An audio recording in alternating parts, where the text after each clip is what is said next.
I worked several summers as a temporary assistant for park rangers in northern Alberta near the southern edge of Wood Buffalo National Park. The job wasn't complicated. We mostly drove along little-used forest roads, checked trails, and noted anything unusual: fallen trees, large tracks, illegal campfires, or signs of animals near places where people sometimes camped. One September morning, I went out with two rangers who had worked in the park for many years. We were driving an old service truck along a dirt road that almost nobody used. It had rained the night before, and the forest was quiet, with that strong smell of wet soil and rotting leaves. After almost an hour of driving, one of them asked me to stop. There was something lying a few meters off the road, between some young spruce trees. At first, I thought it was a dead moose. That wouldn't have been unusual, but when we got closer, one of the rangers raised his hand as if telling us to slow down. The body was face down, partly covered by fallen branches. The first thing that caught my attention was the size. It was too large to be a bear, and the shape of the shoulders didn't look like any animal I had seen in the park. The older ranger walked around it without touching anything. He crouched for a moment and looked at the hands, or what looked like hands. He didn't say anything for several seconds. When he finally turned around, he just said one short sentence: "Let's go back to the vehicle." I stayed there a moment longer, looking at the body. It had long, dark hair across its back, but in some places you could see grayish skin underneath. The arm that was visible was thick and ended in something that looked like a very large hand with long fingers. It didn't look like a bear. It didn't look like a man either. When we got back to the truck, one of the rangers used the radio. I couldn't hear everything, but he mentioned our coordinates and something like unusual situation. They told us to wait. Almost 40 minutes later, two more vehicles arrived, but they weren't from the Park Service. There were no visible logos on them. Three men got out wearing field clothes, though not like ours. They didn't introduce themselves or ask many questions. They walked straight toward the place where the body was. One of the rangers I was with spoke with them quietly for a few minutes. Then he came back and told me to stay near the vehicle.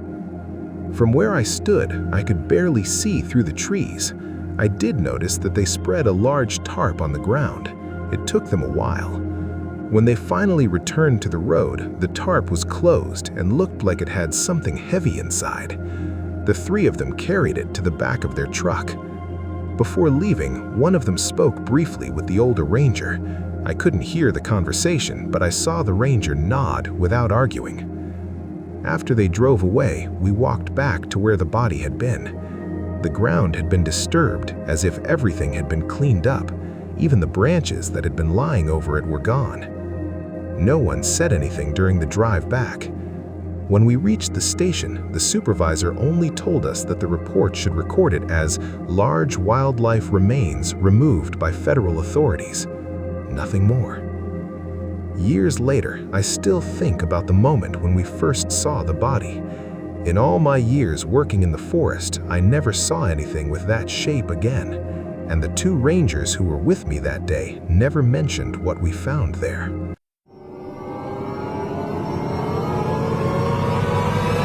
It was close to sunset when we went out to check an abandoned section of trail on the coast of British Columbia.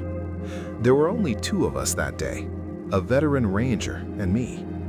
The tide was coming in, and the air carried that heavy Pacific moisture. So we decided to cut through an old logging road inside the Great Bear Rainforest to get back before dark. It wasn't a place many people visited. In fact, the trail had almost disappeared under ferns and fallen logs. We moved so it was close to sunset when we went out to check an abandoned section of trail on the coast of British Columbia. There were only two of us that day, a veteran ranger and me. The tide was coming in, and the air carried that heavy Pacific moisture. So we decided to cut through an old logging road inside the Great Bear Rainforest to get back before dark. It wasn't a place many people visited. In fact, the trail had almost disappeared under ferns and fallen logs. We moved slowly, pushing branches aside, when the ranger suddenly stopped. There was a strong smell in the air.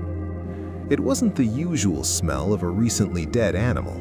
It was heavier, mixed with wet soil and decomposing leaves. He looked at me for a second and pointed toward a small clearing between the cedars. We walked a few meters off the trail. At first, I only saw a dark shape on the ground, partially covered by branches. I thought it was a black bear that had died there. That happens sometimes, especially when they get injured or sick. But when we got a little closer, something didn't look right. The body was lying on its back. The shoulders were far too wide for a bear, and the legs were stretched out like a person's. The ranger didn't say anything. He just walked slowly around it. The hair was long and dark, soaked from the constant coastal rain. In some places, you could see the skin underneath, a dull gray color. I crouched down slightly to get a better look at one of the arms. It ended in a hand, a large hand with 5 long fingers pressed into the mud. Neither of us spoke for several seconds. The ranger finally said something very quietly, almost to himself. "This doesn't belong to any animal in the park." He took out the radio and gave the exact coordinates. He didn't explain much, just said we had found something large dead off the trail. The response took a while. When it finally came, it was brief. Stay where we were and don't touch anything. The sun was already dropping when we heard the sound of a helicopter approaching from the direction of the ocean. It wasn't common to see one in such a remote area. It landed on a gravel beach a few hundred meters from the forest. A short time later, we saw 3 people walking toward us through the trees. They weren't wearing uniforms. They spoke with the ranger for a few minutes. I stayed a little farther back, looking at the body from where I stood. With the sunlight filtering through the cedars, it looked even stranger.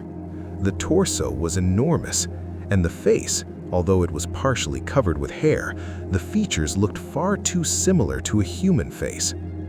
The men spread a thick tarp next to the body. They worked quickly and in silence. The 3 of them lifted the body and wrapped it completely before carrying it toward the direction of the beach where the helicopter had landed. When they finished, one of them walked over to the ranger and said something I couldn't hear. Then they left. When the helicopter lifted off, the forest fell silent again. Before we headed back, we returned to the spot where the body had been. All that remained was flattened soil and a few bent ferns. In the official report we completed later that week, the discovery was recorded simply as wildlife remains removed by authorities. Nothing more.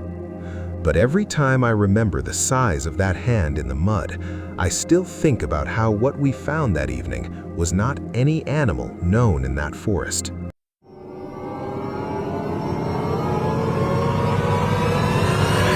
It happened before dawn during a long patrol in a remote area of the Yukon. It was the middle of summer, but in those mountains it was still cold when the sun hadn't come up yet. I had been driving for several hours alone along a forest road that climbed toward a little visited part of Kluane National Park and Reserve.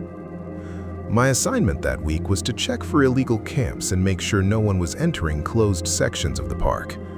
At that hour, you normally don't see anyone.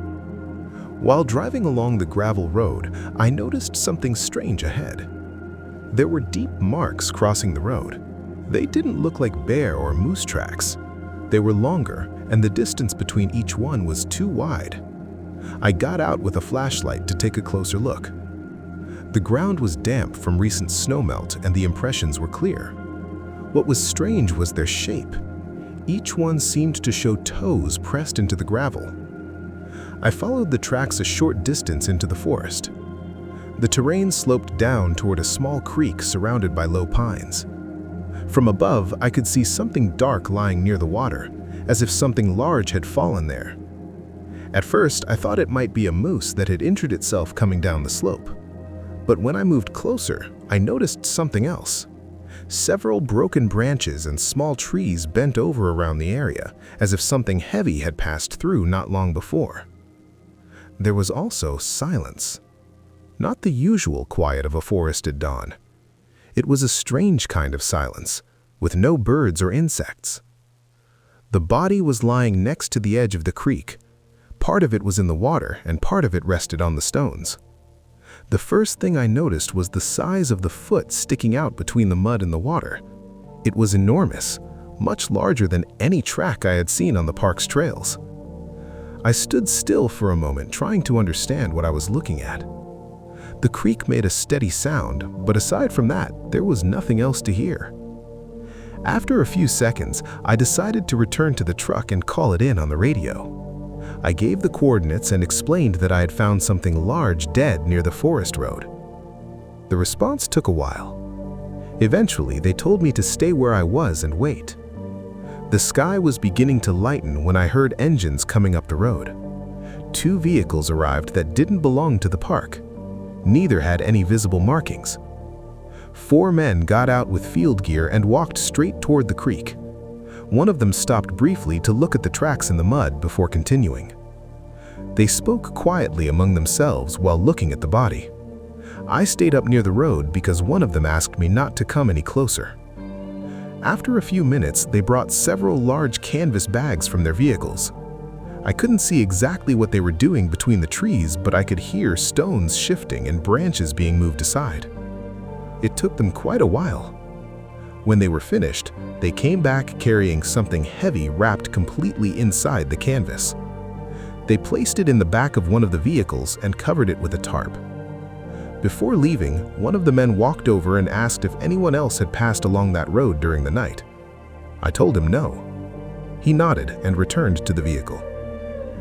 After they drove away, I walked back down to the creek. The place looked clean, too clean. Even the tracks I had seen earlier were partially erased with disturbed mud. Later that day, when I filed the report, I was instructed to record the discovery simply as large animal found dead and removed by outside authorities. They never specified what animal it was. But whenever I remember those tracks crossing the road before sunrise, I still think that whatever was lying beside that creek wasn't something that normally shows up in a park report.